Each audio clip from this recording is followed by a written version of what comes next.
ọ̀rọ̀ yìí mọ̀ wá gbẹnu tán o. Àwọn ẹbí Sheikh Farouk, Mufti Diyar, Mufti ìlú gbogbo Ìlọrin, àwọn ẹbí wọn ti fárígá o. Wọ́n ju òkò ọ̀rọ̀ ńlá bàǹtàbanta sí Mọ́ríkàsì Agége, pàápàá jùlọ Mùdírù Mọ́ríkàsì lórí ọ̀rọ̀ tó ń lọ lọ́wọ́lọ́wọ́ o. Wọ́n láwọn ò gba nǹkan kan lọ́wọ́ Mùdírù Mọ́ríkàsì o, àwọn ò sì gba nǹkan kan láti Mọ́ríkàsì. Kódà bàbá yìí ṣe ẹ̀kúnrẹ́rẹ́ àlàyé pé gbogbo ẹni tí ó bá fẹ́ dẹbí àwọn rú kò gbọdọ̀ tẹnu mi jáde. Yorùbá bọ̀ wọ́n láì gbọ́ burú lẹ́nu abọ́ rẹ̀. Ẹ gbọ́rọ̀ ẹ̀ fúnra yín, ẹnu mi kọ́lẹ̀ ti gbọ́ o. Bàbá yìí sọ òkú ọ̀rọ̀ sí Mọ́ríkàsì o, ọ̀rọ̀ yìí ti gbóná o. Ìjòkó àlàáfíà àdàjòkó lẹ̀ yìí o. Ìjòkó tá a fi tún nǹkan ṣe òun àdàjòkó yìí. Ìjòkó tá a fi tún ẹbí ṣe òun àdàjòkó yìí. Báwa tún ṣe ọlọ́run o. Ó kọ́ mi ní Ahmad Abdullahi, ọmọ àlùfáà Àlàbí Oníkìjìpá. Àwa mẹ́ta ni wá. Èmi nìkan lẹ̀jẹ̀ Àfáà Àlàbí tó kù láyé lónìí. Èmi nìkan lẹ̀jẹ̀ Àfáà Àlàbí direct blood. Èmi ni. Ọ̀rọ̀ tí ń lọ ti pẹ́ kí sọdún yìí ní sí ń lọ. Àmọ́ tọdún yìí yàtọ̀. Ó kọ́ mi fẹ́ wọ tọdún yìí tí ó sì yẹ kó rí bẹ́ẹ̀. Mi ò bẹ́ nìkan sọ nǹkan kan àsìkò tí ń sọ̀rọ̀ yìí. Báyìí bàbá Farouk jẹ́ ní báyìí kọ́ lọ jẹ́ èmi kọ́.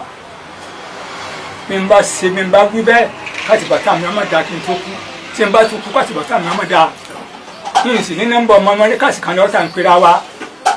Kí n ní nọ́mbà ẹnìkan kan lọ́wọ́. Níjọ́ tí mo dá Agége gbẹ̀yìn, níjọ́ mo ṣèwé ṣé wa dámù ní. Ìyá 2000 sì lè yíhun tí mo dá Agége gbẹ̀yìn nínú. Mo sì mú èfún ìdílé ìjọ náà. Ó ṣàdúrà fún mi, mo ṣàdúrà fún náírà kan kò fi lé mi lọ́wọ́ ti kú mẹ́. Láti jọ́nà yìí Agége jì sí. Èyí tí àwọn ń gbé káàkiri pé Hájì Farouk ọmọ àlè nínú Kìjìpá, àwọn ọmọ Àfáà Àlàbí ọ̀kan wá, àwọn ọmọ Àfáà Àlàbí àti ọmọ Farouk ọ̀kan náà gbogbo wa. Ọ̀kan náà ní gbogbo wa. Abálélálàáfíà bẹ́ẹ̀ ni. Abálélálàáfíà bẹ́ẹ̀ ni. Èmi sì mutí rìn mú gbó. Kábà pé mo ti mutí tó ti mú gbó ní fi ń sọ̀sọ́kùsọ bẹ́ẹ̀ kọ́. Bẹ́ẹ̀ kọ́. Ọlọ́run ọba o. Orí nílé oríta ọlọ́run o. Orí kọ̀ọ̀kan wa. Gbogbo ẹni tó fẹ́ da Yomi Kìjìpá rú, ọlọ́run ṣe sùúrù o. Ṣe sùúrù o. Mufti dúró tì wá bó ṣe kọ́ máa ní àbí dúró tì wá, ó dúró tì wá. Tọ̀sán tòru ló dúró tì wá. Kò sí ní tí ó ṣẹlẹ̀, yóò dúró tì wá bẹ́ẹ̀ ń pọ́ mọ́ bíbí inú ẹ̀ ní ilé ńlá jẹ́ ni. Wọ́n wá dúpẹ́ fọ́lọ́run wípé káyé òfin lè bá àmọ́ tí ń ṣẹlẹ̀ ló jẹ́ kí n ṣerú eléyìí. Kí n ṣerú press conference yìí rí láyé. Kí n gbé kámẹ́rà sí mi lórí pé òun fẹ́ kí n sọ̀rọ̀ mo gbọ́dọ̀ sọ eléyìí.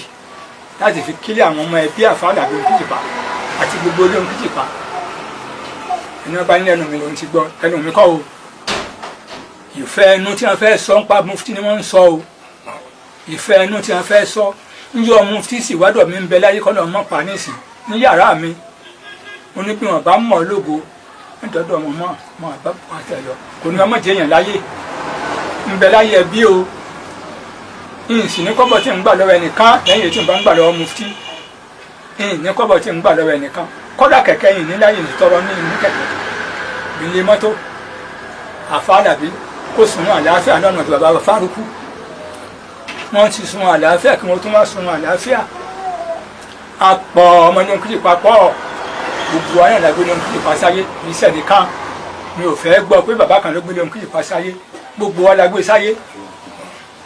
50 ọdún tá Àfáà Àlàbí ti kú. Ìwọ ló kò tó ń rú kiri ayé mọ́ ọdún ọmọdé ọwọ́ ọlọ́run. Ọ̀sọ̀ bẹ́ẹ̀ fún mi. Ọ̀rọ̀ wa ní iṣẹ́ ìkọ́lẹ̀. Àìkọ́ òru. Orí ẹ̀rọ bá ṣe àṣìṣe ìlú Àfáà Àlàbí Oníkìjìpá. Ọ̀nà wọn ti kí mi náà pẹ́. Kò jẹ́ fún ọ̀fẹ́ sọ. Ǹjẹ́ ní bàbá ọba ìlú Ìlọrin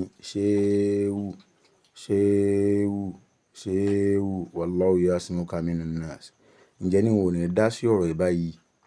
Torí pé bọ́rọ̀ ẹ̀ ṣe ń lọ yìí, ìbẹ̀rẹ̀ ìjà láàrí o.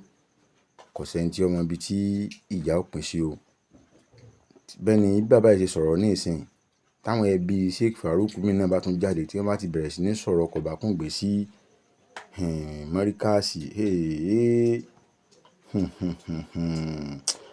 Gbogbo ẹ̀yin ọ̀tọ̀kùn náà ìlú Ìlọrin, ẹ dìde sọ̀rọ̀ yìí o. Gómìnà ìpínlẹ̀ Kwara, ọ̀dọ́wọ́ yìí o, kò gbọdọ̀ bàjẹ́ o. Àwọn ò ní sọ jù báyìí lọ o.